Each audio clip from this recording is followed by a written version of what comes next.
Last Saturday மதுரையில் ஒரு family ஃபங்க்ஷனுக்காக வீட்டிலேருந்து ரயில்வே ஸ்டேஷனுக்கு கிளம்பியிருந்தேன். ஷிவாக்கு அவாய்ட் பண்ண முடியாத ஒரு ஒர்க், டானிஷ் ஐயோக்கு அவங்களோட ஸ்போர்ட்ஸ் மிஸ் பண்ண முடியாத ஒரு சுச்சுவேஷன். அதனால நான் மட்டும்தான் போகிறேன்.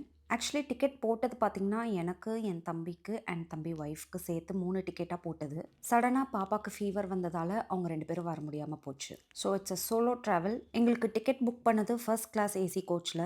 ரியோ குட்டிக்கு ஃபீவர் வந்ததும் தம்பி அவங்களோட 2 டிக்கெட்டை கேன்சல் பண்ணியாச்சு. இந்த ஃபர்ஸ்ட் ஏசியில் எப்படி இருக்குன்னா, கேபினுக்கு டோர் வச்சு உள்ள 4 சீட்ஸ் இருக்கும். அவங்க 2 பேரும் கேன்சல் ஆன சீட்ஸில் வேற யாரோ ஆக்கியபை பண்ணியிருந்தாங்க.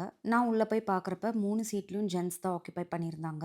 எனக்கு என்னோட சீட்டில் ட்ராவல் பண்ணுறதுக்கு கொஞ்சம் அன்கம்ஃபர்டபுளாக இருந்துச்சு. அதனால் செகண்ட் ஏசியில் வந்து டிடிஆருக்காக வெயிட் பண்ணிட்டு இருந்தேன். என்னோட சுச்சுவேஷன் பார்த்துட்டு அங்கே இருந்த ஒரு அங்கிளே வந்து சொன்னார், உங்களுக்கு விருப்பம் இருந்தால் நீங்கள் வேணால் என்னோட சீட் எடுத்துக்கோங்க, நான் உங்களோட சீட்டுக்கு போய்க்கிறேன்ட்டு. அவரோட சீட் செகண்ட் ஏசியில் இருந்துச்சு. அங்கே எல்லாரும் லேடிஸ் ஜென்ஸ் நிறைய பேர் இருந்தாங்க. ஸோ எனக்கு கொஞ்சம் கம்ஃபர்டபுளாக இருந்துச்சு. தம்பி வந்து எனக்கு ஃபுட் சேலம் ஜங்ஷனில் ஜொமேட்டோவில் ஆர்டர் பண்ணியிருந்தான். கோச் அண்ட் சீட் நம்பர் சொல்லிட்டா நம்ம வண்டியை விட்டு இறங்கவே தேவையில்ல. நம்ம கோச்சோட டோர் கிட்ட நின்னா போதும், ஃபுட் டெலிவரி கொடுத்துருவாங்க. 3 AM போல் மதுரை ஜங்ஷனுக்கு ட்ரெயின் ரீச் ஆயிடுச்சு. அப்பா வந்திருந்தாரு என்னை பிக் பண்ணுறதுக்கு. ஹோட்டல் ரூமுக்கு போய் நல்லா தூங்கிட்டோம். மதுரையில் நெக்ஸ்ட் டே நெக்ஸ்ட் வீடியோவில் பார்க்கலாம். பாய்.